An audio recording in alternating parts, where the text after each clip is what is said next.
지난주 말씀을 통하여 수고하고 무거운 짐진 자들에 대한 이야기를 예수님이 하셨지요. 어떻게 보면 진정한 안식을 누리지 못하고 방황하고 애쓰는 그런 인생들을 향하여 어떻게 하면 진정한 안식을 얻을 수 있는지에 대한 비결을 예수님이 말씀하셨어요. 자, 붙들고 씨름하라고 하지 않고 뭐 하라고 말씀하셨느냐? 그냥 내게로 가지고 나오라는 거예요. 맡기라는 거예요. 그러면 쉴 수 있다라고 말씀하시는 거죠. 자, 오늘 내용도 어떻게 보면 이 안식에 대한 말씀입니다. 이때 당시에 안식일이라고 하는 율법을 허락하신 하나님의 진짜 본심, 하나님의 의도가 뭐냐라고 하는 것을 통하여서 우리 인생이 이 안식을 누리기 위해서 어떻게 해야 하느냐라고 하는 것들을 오늘 말씀을 통하여 가르쳐 주고 계시는 것이죠. 그래서 오늘 내용을 이제 하나하나 좀 짚어가면서 좀 살펴보겠습니다. 자, 1절을 보니까 자, 예수님이 제자들과 더불어 길을 걸어가고 계시는데 자, 어디 사이를 지나가고 계셨느냐? 밀밭 사이를 지나가고 계셨어요. 자, 그런데 제자들이 갑자기 배가 고픈 거예요. 식사를 못했던 것 같습니다. 그래서 배가 고픈 나머지 밀밭 사이를 지나가니까 옆에 있는 이삭을 잘라다가 비벼가지고 그 이삭을 먹기 시작한 거죠. 여러분들 이스라엘의 법에 의하면 길을 가다가 옆에 있는 밀을 따먹는 것 자체는 이게 도둑질이 아닙니다. 왜냐하면 하나님이 율법을 통하여 뭐라고 말씀하셨냐면 길 모퉁이에 있는 이 벼나 밀이나 이런 것들을 베라 그랬어요? 베지 말라 그랬어요? 베지 말라 그랬어요. 분명히 내가 씨를 뿌렸고 내가 땀 흘려서 경작한 것임에도 불구하고 그것은 베지 말래요. 그건 네 게 아니라는 거예요. 누굴 위하여 배려하라? 지나가는 나그네나 고아와 과부를 위해서 남겨두라는 거죠. 그래서 제자들이 지나가면서 옆에 있는 이삭을 잘라 먹었다라고 하는 것은 도둑질이 아니에요. 하나님이 허락하신 거예요. 근데 중요한 건 뭐냐면 하필이면 그날이 어떤 날이었다? 안식일이었어요. 원래 안식일은 벼를 베어서도 추수를 해서도 안 되고 타작을 해서도 안 됩니다. 일하지 않도록 제정되어 있던 날이었기 때문에. 근데 지금 이 제자들이 비록 아주 조금의 이삭을 베어서 비벼서 먹었지만 이것 자체가 뭐가 된 거예요? 약식으로 얘기하면 추수한 것이 되었고 타작한 것이 되어버렸다는 거죠. 이제 그것 때문에 지금 문제가 생긴 거예요. 지금 바리새인들이 그걸 지켜보고 있다가 바로 예수님께 고소하고 나오는 상황들이 벌어진 겁니다. 어떻게 보면 바리새인들이 이렇게 얘기한 게 뭐 대수겠느냐? 여러분 그렇지가 않아요. 이때 당시에 바리새인의 역할은 뭐냐면 율법을 지키지 못하는 첫 번째 그들의 일은 율법을 가르치는 자로서의 책임을 다하기도 하지만 율법을 어긴 자들을 뭐하는 책임도 있어요. 고소하는 책임이 있어요. 그래서 징계를 하든지 처벌할 수 있는 책임이 있는 거죠. 근데 지금 제자들이 그 바리새인들에게 들켜버린 겁니다. 그러면서 지금 이게 문제가 생긴 거예요. 자, 오늘 이 말씀 앞에서 우리가 함께 생각해야 될 첫 번째 요지가 뭐냐? 자, 다 같이 한번 읽어볼게요. 자, 1절. 자, 1번 다 같이 시작.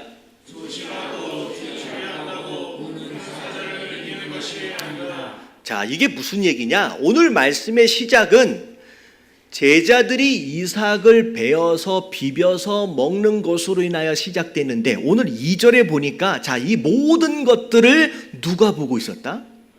바리새인들이 보고 있었다. 그럼 바리새인들이 보고 있었다는 거예요. 어떻게 실수할지, 어떻게 죄를 지을지 조금만 틈이 나면 뭐 해보겠다는 거예요? 꼬투리를 잡아보겠다는 거죠. 여러분 사단은요 쉬지 않습니다.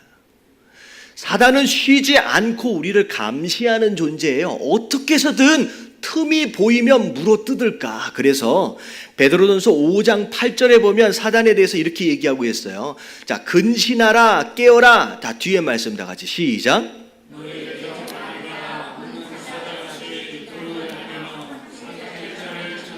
여러분 대적 마귀가 뭐 하면서 있느냐? 어떻게 해서든 우리를 넘어뜨려 보려고, 어떻게 해서든 우리를 잡아먹어 보려고 우는 사자같이 두루 다니며 삼킬 자를 찾고 있다라고 말씀합니다. 여러분, 사자는 웬만하면 안 울어요. 사자는 웬만하면 안 울어요. 언제 울어요? 언제 울어요? 진짜 배고플 때 울어요. 그러니까 우는 사자와 같다라고 하는 것은 걸리기만 해봐라, 내가 어떻게 해버리겠다, 내가 물어 잡아 먹겠다라고 하는 그런 심정으로 지금 두루 돌아다니는 거예요. 여러분, 사단이 바로 그런 존재라는 거예요. 그래서 베드로전서 5장 8절에 자, 어떻게 하라 그랬어요? 근신하고 깨어라. 지금 사단 마귀가 우리를 어떻게 해서든 잡아먹으려고, 틈이 보이면 움켜쥐려고 지금 눈을 부릅뜨고 찾아다닌다는 거예요. 그렇기 때문에 우리가 신앙으로 어떻게 하라고 말씀하시느냐? 근신하고 깨어라 라고 말씀하시는. 그런데 중요한 게 뭐냐면, 근신하고 깨어있으라 라고 하는 이 명령이 구체적으로 뭘 어떻게 하라고 하는 말씀이냐라고 하는 것이 더 중요해요. 여러분, 근신하고 깨어있으라는 말이 무슨 뜻이에요? 여러분, 근신하고 깨어있으라는 말씀. 여러분, 이 근신하고 깨어있으라는 말은 사단이 어떻게 해서든 틈을 노리잖아요.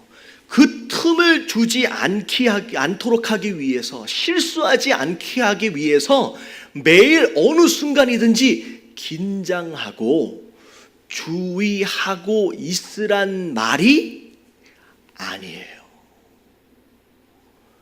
여러분, 여기서 착각하면 안 돼요. 언제든지 우리를 물어뜯으려고 틈을 보고 있기 때문에 너희가 근신하고 깨어있으라는 얘기는 정말로 그 틈을 주지 않기 위해서, 실수하지 않기 위해서 정말로 긴장하고 진짜 주의하고 있으라는 이야기가 아니에요. 만약에 그런 얘기 있다라고 한다면 여러분, 신앙생활이 재미가 있어요, 없어요? 여러분, 이건 또 다른 짐이에요. 너 오늘도 실수하면 안 되지, 오늘도 죄 지으면 안 되지, 오늘도 사단에게 물려 죽으면 안 되니까 틈을 주면 안 되지라고 매일 긴장하며 산다라고 한다면 여러분, 이거는요 신앙생활이 지옥인 거예요. 생각해 보세요. 우리가 죄 안 짓고 살 수 있어요, 없어요? 없거든요. 우리가 실수하지 않고 살 수 있어요? 없어요. 예초부터 그건 불가능한 거예요. 근데 그렇게 살지 않기 위해서 매일매일 바들바들 떨면서 긴장하고 살아야 한다라고 한다면 여러분, 그게 어떻게 기쁨으로 신앙생활이 되겠느냐는 거예요. 여러분, 근신하고 깨어있으란 얘기는 죄 짓지 않기 위해서, 실수하지 않기 위해서, 틈 주지 않기 위해서 항상 긴장하고 항상 주의하고 있으란 얘기가 아니에요.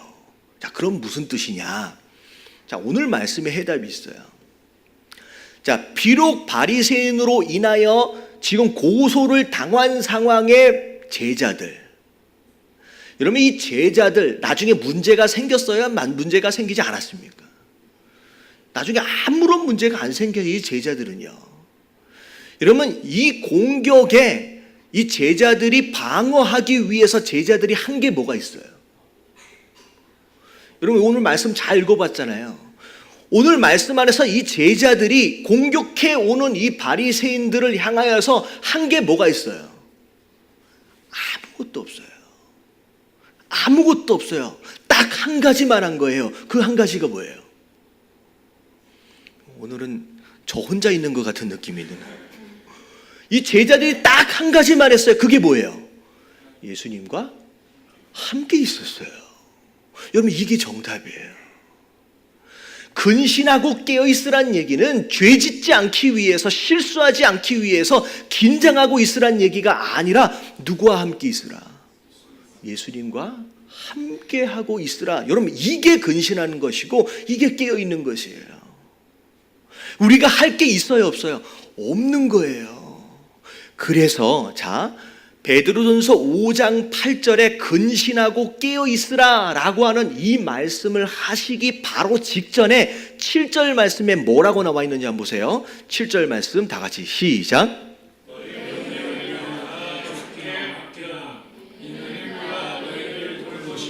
네, 뭐라고 나와 있어요? 8절이 있어지기 전에 7절이 전제예요. 7절의 상황이 있어진 다음에 8절이 가능한 거예요. 7절에 뭐라 그래요? 너 염려를 다 줄게. 이게 지난주 말씀이에요. 네가 예수님과 함께 있으면 된다는 거예요. 그리고 그 예수님께 네 모든 것들을 맡겨버리면 그것 자체가 뭐가 되는 거예요? 근신하고 깨어있는 상태가 되어지는 거예요. 여러분, 이게 복음이에요. 여러분, 교회를 다니면서 또 오늘도 죄 지을 수밖에 없었고 또 오늘도 실수할 수밖에 없었고 그것으로 말미암아 죄책감에 시달리도록 하는 건 복음이 아니에요. 예수님 뭐라고 말씀하시냐? 그냥 너는 누구와 함께 있으라? 나와 함께 하고 있으라 라고 말씀하세요. 성경에 보면 제자들이 배를 타고 갈 때 풍랑을 만나잖아요. 그 풍랑을 이겨보기 위해서 별의별 수단을 다 써봤는데 그 풍랑을 해결할 수 있었느냐? 없었어요. 근데 그 어떤 풍랑이다라고 할지라도 무엇으로 딱 해결이 끝나느냐? 예수님이 그 배 위에 올라타시는 순간 그 모든 문제가 끝난다라고 하는 거예요. 마찬가지입니다. 우리 인생도, 우리 신앙생활도 마찬가지예요. 혼자서 어떻게 하면 거룩하게 살아볼까? 어떻게 하면 하나님 마음에 들게 한번 살아볼까라고 씨름하지 마세요. 애쓰지 마세요. 그냥 내 배 위에 누가 타시면 된다. 예수 그리스도가 내 배 위에 타시기만 하면 그것으로 모든 문제가 해결이 된다라고 하는 거예요. 여러분, 이게 복음인 줄로 믿습니다. 네가 하나님의 백성인데, 네가 하나님의 자녀인데 그런 식으로 살면 되겠느냐라고 하나님 말씀하시는 게 아니에요. 그렇게 살 수밖에 없는 게 우리 인생이거든요. 하나님 뭐라고 말씀하시냐? 그 죄에 대한 짐에 대하여, 그 근심과 걱정에 대한 짐에 대하여 네 스스로 씨름해보고 싸워보려고 애쓰지 말고 나로 하여금 네가 타고 있는 그 배에 뭐 하게끔 내버려둬라. 탈 수 있도록 자리를 내버려두라는 거예요. 남겨두라는 거예요.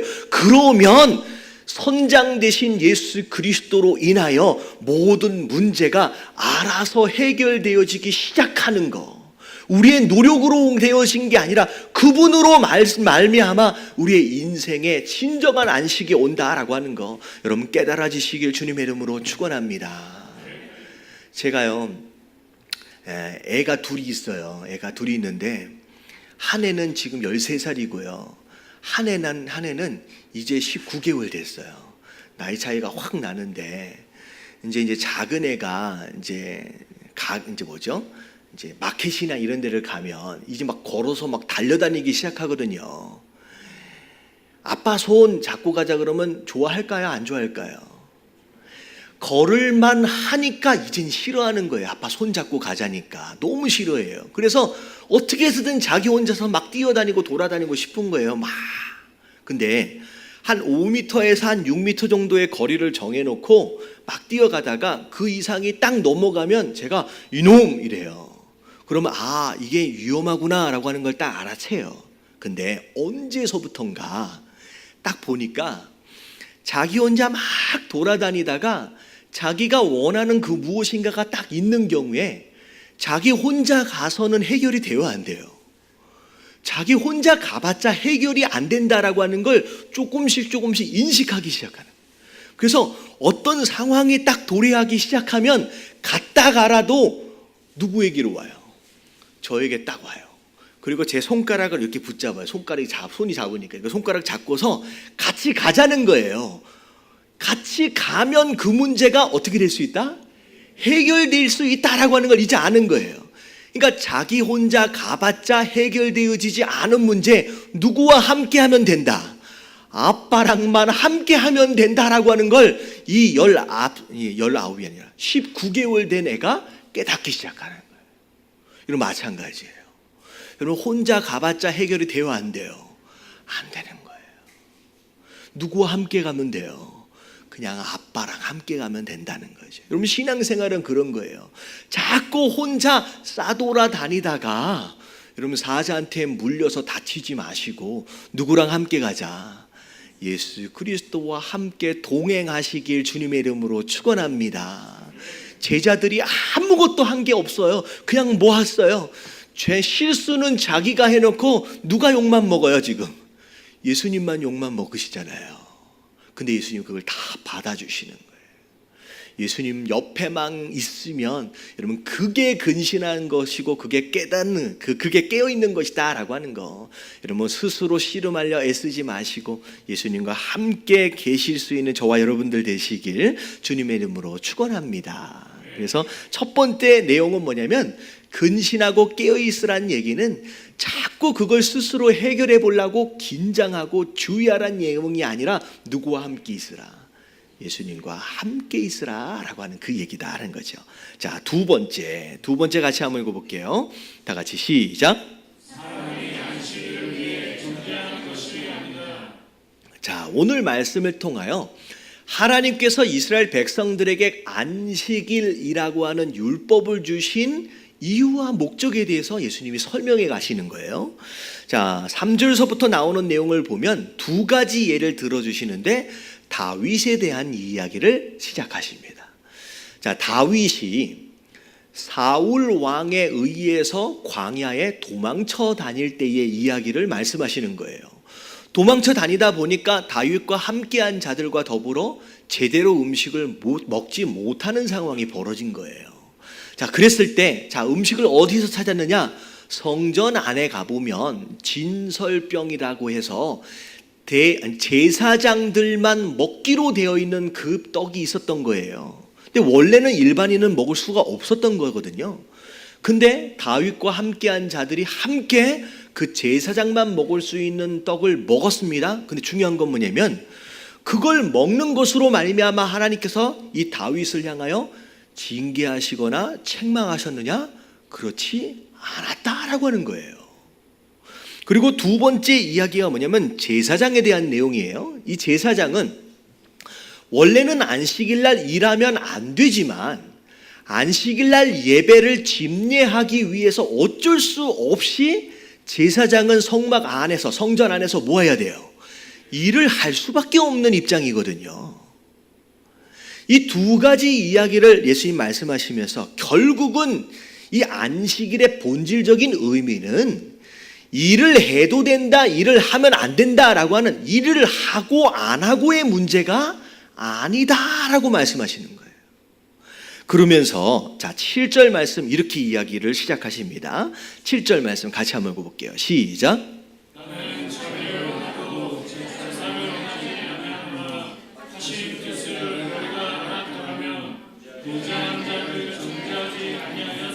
예, 하나님께 제사를 드리고 예배를 드리는 것보다 중요한 일이 어디 있겠습니까? 근데 하나님은 형식적인 제사, 형식적인 예배보다 예배를 드리고 있는 자 마음 안에 어떤 마음이 들어있느냐라고 하는 것이 훨씬 더 중요하다라고 말씀하시는 거예요. 그러면서 안식일에 대한 내용도 형식적으로 안식일 날 일을 하느냐 안 하느냐라고 하는 것보다 그 안식일을 허락하신 하나님의 진짜 속마음, 본심이 뭐냐라고 하는 것을 아는 것이 훨씬 더 중요하다라는 거죠. 그래서 우리가 말씀에 순종하는 게 너무 중요하지만 순종하기 전에 이 말씀을 내게 허락하신 하나님의 진짜 본심이 뭐냐라고 하는 것을 아는 것이 더 우선되어져야 한다라고 말씀하시는 거예요. 자, 그래서 이 안식일 사실 생각해 보세요. 배가 너무 고파 있는 상황이에요.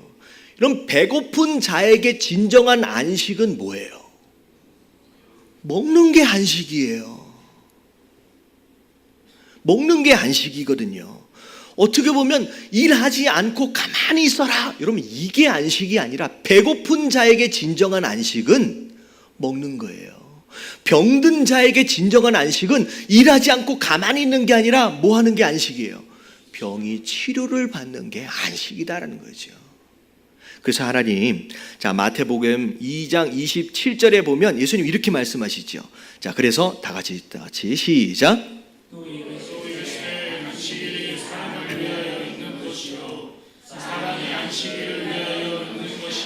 네. 바리새인은 뭐라고 생각했느냐? 율법이 하나님의 말씀이 안식일이 사람을 위해서 존재하는 게 아니라 거꾸로 마치 사람이 율법을 위해 존재하는 것처럼 생각했다는 거죠. 이거는 착각이라는, 이거 오해라는 거예요. 여러분, 하나님의 말씀, 율법, 이 안식일, 이 모든 것들은 우리를 위해서 주신 것인 줄로 믿습니다. 말씀에 순종하라, 뭐하라 라고 하면 이것도 하지 말라 그러고, 왜 저것도 하지 말라 그러고, 왜 이것도 하라 그러고 저것도 하라 그러고, 억지로 우격다짐으로 순종하는 사람들이 많아요. 오히려 그건 순종이기보다는 오히려 뭐에 가까워요? 복종에 가까운 거예요. 이건 하나님의 마음을 알지 못하기 때문에 그런 마음이 들 수밖에 없다는 거죠. 그래서 자, 요한복음 15장 15절에 이런 말씀이 있어요. 잘 보세요. 자, 이제부터는 너희를 뭐라고 하지 않겠다. 이런 종이라고 하지 않겠다는 거예요. 자, 왜냐하면 종은 주인의 하는 것을 알지 못하기 때문에, 주인이 어떤 마음을 가지고 있는지, 어떤 의도로 우리에게 말씀을 허락하시는지를 모르고 거기에 순종하면요, 결국은 그 사람은 뭐가 돼버리는 거예요? 종이 돼버리는 거예요. 여러분, 종 되어진 자로서 신앙생활을 하면요, 기쁨이 없습니다. 뭘 해도 기쁨이 없어요. 여러분, 예배를 참여하는 것도 기쁨이 없어요. 여러분, 혹시 여러분들 오늘 오신 가운데 억지로 아내에게 끌려가지고 이렇게 오신 분들이 혹여나 있을 수 있거든요. 여러분, 예배는 그렇게 와지는 게 아니에요. 여러분, 예배는 성도 되어진 자들이 누릴 수 있는 최고의 행복인 줄로 믿습니다. 저쪽 뒤에는 안 해주시면 안 되는데, 여러분, 예배는 성도 되어진 자들이 누릴 수 있는 최고의 행복인 줄로 믿습니다. 여러분, 예배가 그렇게 느껴지지 않으면요, 이미 나는 뭐가 되어 있는 상태다. 여러분, 종 되어져 있는 상태야. 율법에 종 되어진 상태야 된다는 거죠. 진짜 우리에게 허락하신 이 예배가 무엇을 위해 주신 것이냐라고 하는 하나님의 마음을 아는 자는요, 이 자리가 너무 행복한 거예요. 봉사를 해도 마찬가지고, 사역을 해도 마찬가지고, 그 주의 종이라고 얘기하지만 정말로 그 하나님의 마음을 아는 자다라고 한다면 이게 너무 즐거운 거예요. 그래서 뒤에 보세요. 종 되어진 자라고 얘기하지 않고 그 다음에 뭐라고 부르겠다는 거예요? 내가 너희를 친구라고 얘기하겠다. 그러면 내가 내 아버지께 들은 것을 다 너희에게 알게 하겠다. 이 얘기는 뭐냐면, 하나님의 마음을 알고 움직이면요, 그때부터는 어떤 마음으로 움직이느냐? 친구의 마음으로 움직여지는 거예요. 뭘 해도 재밌고 뭘 해도 즐거울 수 있다라고 하는 거죠. 여러분, 신앙생활 하면서 마치 소가 고삐에 끌려가지고, 매어가지고 끌려다니는 것처럼, 여러분, 그렇게 신앙생활하는 것은 잘못하는 거예요. 여러분, 기쁨으로, 종이 아니라 여러분, 친구 되어진 마음으로 기쁨으로 할 수 있는, 누릴 수 있는 저와 여러분들 되시길 주님의 이름으로 축원합니다. 그래서 이런 거랑 되게 비슷해요. 이러면 몸이 힘들어서 힘든 게 아니에요. 여기 지금 보면 사실 우리 교회가 1년 반 전에 우리 이제 저기 센트럴 플라자에 있을 때 이 상가 건물이 4개인가 5개밖에 없었어요. 근데 어느덧 1년 반 사이에 이 상가 건물이 어마어마하게 들어왔는데 이 음식점들이 되게 많아졌거든요. 근데 자, 보면 음식점들마다 막 손님으로 인하여 막 바글바글하는 음식점이 있고요. 어떤 음식점들은 뭐 잘 차려놓긴 했는데 뭐가 날려요? 팔이 날리는 음식점이 있어요. 여러분, 손님이 바글바글한 음식점, 파리가 막 날리는 음식점, 여러분, 몸은 어디가 더 힘들어요? 여러분, 손님이 많은 집이 훨씬 더 땀 흘리고 몸이 더 힘듭니다. 근데 얼굴 표정을 한번 보면요, 누가 더 힘든 것 같아요? 여러분, 팔이 날리는 그 집이 훨씬 더 힘들어 보입니다. 주인서부터 종업원까지. 내가 어떤 마음을 가지고 있느냐가 더 중요하지요. 내가 얼마나 일을 많이 하고 있느냐가 중요한 게 아니에요. 아무리 수고하고 헌신하고 있어도 여러분, 마음 하나가 건강하면요, 친구의 마음을 가지고 있으면요, 주인의 마음을 진짜 알고 있으면요, 아무리 수고해도 힘들어요, 안 힘들어요? 안 힘들어요. 내 주인의 마음을 모르고 전혀 다른 마음, 여러분 그 마음을 해서 조금만 힘들어도요 불평과 원망이 나올 수밖에 없다라고 하는 거예요. 뭐가 중요하다?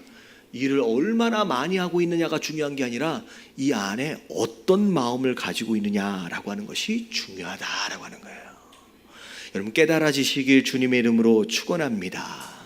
그래서 예배를 나오든 봉사를 하고 헌신을 하든 주의 종이 되든 여러분 가장 중요한 것은 하나님의 마음을 아는 것이 더 중요하다라고 하는 거예요. 여러분 이왕의 신앙생활을 할 바에야 억지로 끌려 나와서 하지 마시고요. 여러분 그 마음을 진짜 제대로 알고 기쁨으로 여러분 신나게 하실 수 있는 저와 여러분들 되시길 주님의 이름으로 축원합니다. 아멘. 여러분 좌우에 계신 분들에게 이렇게 인사 좀 해주세요. 이왕 하는 김에 신나게 좀 합시다. 시작. 여러분들 신앙생활은 재미있어야 돼요. 할렐루야. 그게 맞는 거예요. 목사 된 제가 아침에 일어나면서 또 교회 가야 되네. 여러분 이러면요. 그런 목사가 나와서 설교하고 있다고 생각해 보세요. 그러면 성도들이 행복해요, 안 해요? 그게 다 전염되는 거예요. 목사가 아침에 딱 일어나는 순간 할렐루야. 야, 또 오늘 교회를 가는구나가 아니라 야, 뭐라고 얘기해야 되나? 적응이 안 되네.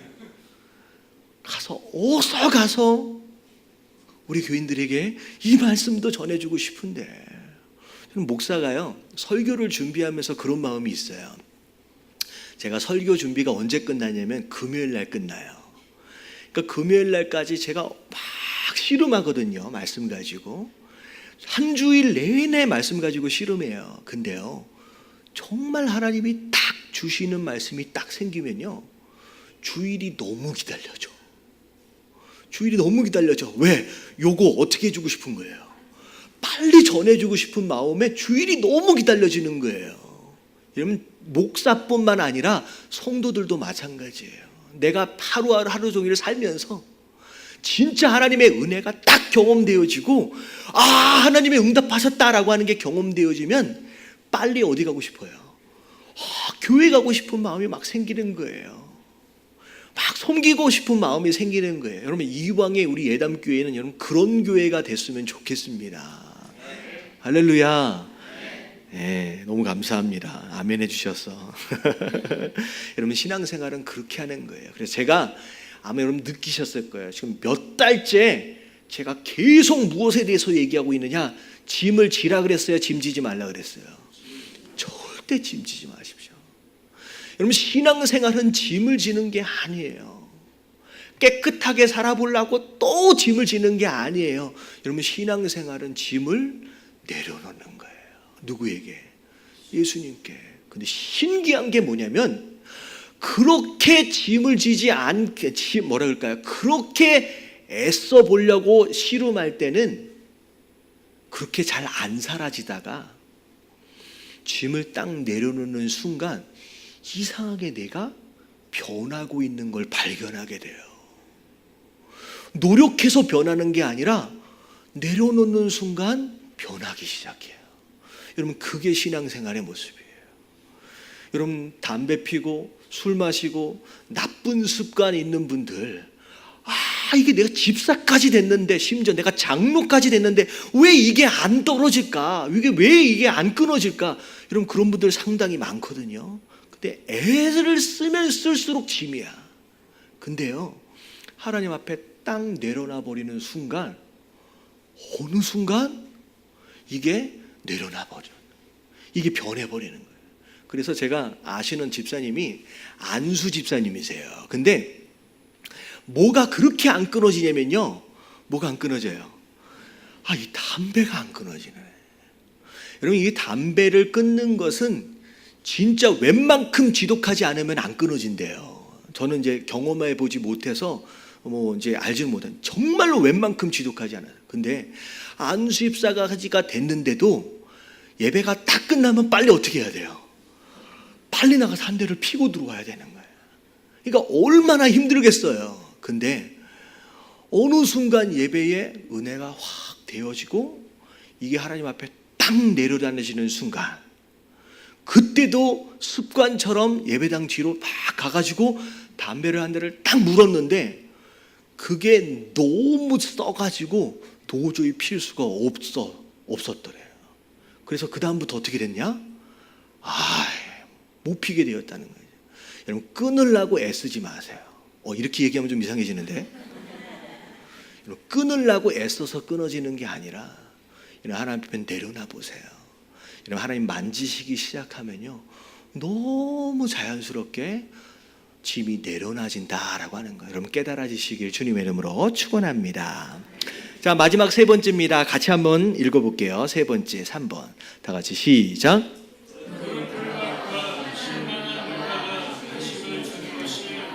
자, 오늘 말씀을 보니까 6절에 자, 내가 너희에게 이르노니 성전보다 더 큰 이가 여기 있다라고 말씀하세요. 자, 여기 누가 있는 거예요 지금? 예수님이에요. 다시 말하면 예수님이 본인 스스로에 대해서 내가 성전보다 크다라고 말씀하시는 거예요. 이게 무슨 뜻이냐? 여러분, 성전에 누구 만나러 가요? 여러분, 하나님 만나러 가잖아요. 여러분, 하나님 왜 만나러 가요? 여러분, 그분과의 만남으로 뭘 얻기 위해서? 여러분, 사실 안식이에요. 여러분, 우리가 교회에 나온 이유, 우리가 하나님을 만나는 이유, 어떻게 보면 안식을 얻기 위해 나아가는 거예요. 근데 예수님 뭐라고 말씀하시냐? 그 성전보다 내가 더 크대요. 그리고 심지어 8절에는 뭐라고 말씀하시느냐? 다 같이 한번 읽어볼게요. 다 같이 시작. 네, 내가 안식일의 주인이다 라고까지 말씀하시는 거예요. 결론적으로 얘기하면 내 안에 뭐가 있다? 진짜 안식이 있다는 거예요. 많은 사람들이 돈을 좀 더 벌어보면 안식할 것 같잖아요. 여러분, 부자한테 가서 물어보세요. 안식하는지요? 오히려 벌어들인 그 돈 때문에 안식하지 못하고요. 이것저것 챙겨보고 이것저것 이루어보면 안식할 수 있을 것 같지만 그렇지 않다라는 거예요. 예수님 뭐라고 말씀하시냐? 내 안에 진정한 안식이 있다. 내가 안식일의 주인이다 라고 말씀하시는 거예요. 그래서 성경에 보면 대표적인 예가 포도나무와 가지에 대한 비유예요. 여러분, 가지의 진정한 안식은 뭐 할 때 있어요? 나무에 붙어 있을 때예요. 아무리 열매를 많이 맺었든 뭐 했든 아무리 잎이 많든 상관없어요. 그 가지가 나무에서 떨어져 버리는 순간 뭐 하는 일만 남았느냐? 말라버리는 일만 남았어요. 가지의 진정한 안식은 나무에 붙어 있을 때만 가는 거예요. 보세요. 요한복음 15장 4절 다 같이 한번 읽어볼게요. 시작. 내 안에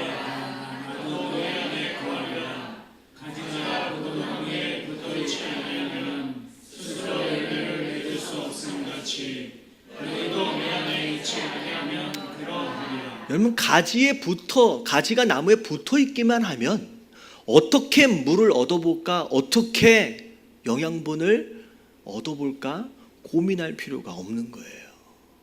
붙어 있는 것 그 자체로 자연스럽게 열매는 맺어갈 수 있다라고 하는 거죠. 우리 인생도 마찬가지예요. 자꾸 어디서 물을 얻어보려고, 영양분 얻어보려고 헤매고 다니지 말고 가지에 붙어 있으시길 주님의 이름으로 축원합니다. 그게 내가 안식일의 주인이다라고 말씀하시는 예수님의 의도라는 거죠. 그리고 두 번째 비유가 뭐냐면, 중요한 비유가 뭐냐면 목자와 양에 대한 비유예요. 여러분, 양은 누굴 만나야 안식해요? 목자를 만나야 안식해요. 양 되어진 자로서 어디가 푸른 풀밭인지 어디가 쉴만한 물가인지를 찾으려고 애쓰는 사람들이 많습니다.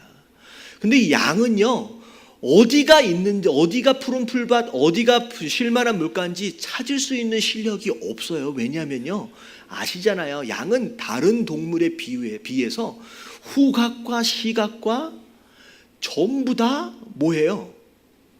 다 약한 존재예요. 그나마 양이 하나 괜찮은 부분이 있다라고 한다면 뭐밖에 없어요? 귀밖에 없어요. 독특한 동물이에요. 양은요 불과 3, 4m 앞을 내다보지 못하는 동물이에요. 시력이 굉장히 약합니다. 그리고 후각도 약해요. 원래 어디가 푸른 풀밭이 있는지, 쉴만한 물이 있는지, 물가가 있는지 후각이 발달한 동물은 냄새를 통하여 찾거든요. 근데 이 양은요 심지어 후각도 완전히 바닥이에요. 스스로 어디가 뭐가 있는지를 찾을 수 있는 존재가 아니에요. 뭐만 발달을 했냐? 귀밖에 없어요. 귀밖에. 결국은 양이 살아남을 수 있는 비결은 누구와 함께하고 있는 거? 목자와 함께하고 있는 거예요. 그리고 목자가 어디로 인도하시는지 귀를 기울여서 그 인도하심을 따라가는 것만이 진정한 안식이다라고 하는 거예요. 많은 양되어진 자들이 평생 인생을 살아가면서 심지어는 성도가 되었다라고 하면서 어떤 착각에 빠지느냐? 내가 어디가 푸른 풀밭이고 내가 어디가 쉴만한 물가인지를 안다라고 생각하는 거예요. 그래서 교회를 다니면서도 뭐라고 기도하냐면, 하나님, 제가 생각할 때 저기가 푸른 풀밭인 것 같습니다. 저기가 쉴만한 물가인 것 같습니다. 그래서 하나님 보고, 목자 되신 분 보고 뭐 해달라는 거예요? 저기까지만 뭐 해달라? 데려다만 달라라고 얘기하는 거예요. 여러분, 이건 잘못된 신앙생활이에요. 거기까지 데려다 준들 안식은 없어요. 여러분, 그게 안식을 누리는 게 아니다는 거예요. 어디가 푸른 풀밭이고 어디가 쉴만한 물가인지는 누가 더 잘 아세요? 여러분, 예수 그리스도께서 더 잘 아세요. 우리의 목자 되신 분이 훨씬 더 잘 아신다는 거죠. 내가 판단하고 데려다 달라고 기도하지 마시고 처음부터 어디든 믿고 따라갈 수 있는 그런 착한 양 되어지는 게 여러분 진짜 안식을 누리는 양이다라고 하는 거예요. 여러분, 그런 양 되어지시길 주님의 이름으로 축원합니다. 그래서 오늘 제목이 뭐였어요? 잘못된 믿음. 여러분, 이게 내게 안식을 줄 것 같고 이게 나로 하여금 행복하도록 할 것 같다라고 하는 잘못된 믿음을 내려놓으세요. 여러분, 그것을 끝까지 고집하면요 평생 안식하지 못하고 광야를 떠돌아다닐 수밖에 없다라고 하는 거예요. 오늘 말씀을 통하여 예수님 옆에 붙어 계세요. 가지처럼 나무에 붙어 계세요. 착한 양처럼 목자와 함께 있기만 하면 여러분 그분이 알아서 인도해 가신다라고 하는 거. 여러분, 오늘 말씀을 통하여 진짜 안식을 누리며 살아갈 수 있는 저와 여러분들 되시길 주님의 이름으로 축원합니다.